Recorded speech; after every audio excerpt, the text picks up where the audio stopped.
সন্দেশখালীর ধামাখালীতে অস্থায়ী শিবির খুললেন সিবিআই এর আধিকারিকরা। গত কয়েকদিন ধরে সন্দেশখালীর বিভিন্ন জায়গায় জমি সংক্রান্ত বিষয়সহ বিভিন্ন ঘটনার তদন্ত শুরু করেছে সিবিআই এর আধিকারিকরা। কলকাতা হাইকোর্টের নির্দেশে তারা তদন্ত শুরু করেছে। তদন্তকে আরও ভালো করে ত্বরান্বিত করতে ও এলাকার মানুষদের সুবিধার্থে সন্দেশখালীর ধামাখালী একটি রাষ্ট্রায়ত্ত ব্যাংকে এই শিবির খুলে যিনি সিবিআই এর আধিকারিকরা। শিবিরের পাশাপাশি সিবিআই এর আধিকারিকরা এখানে বিশ্রাম নেবেন সারাদিন তদন্তের পর, এমনটাই জানা গিয়েছে সিবিআই সূত্রে। আচ্ছা, সিবিআই মানে কেন্দ্রীয় বাহিনী অলরেডি পুরো ব্যাংক ঘিরে ধরে আছে।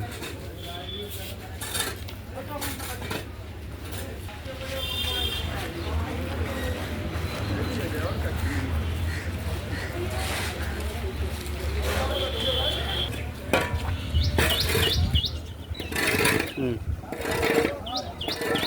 হুম হুম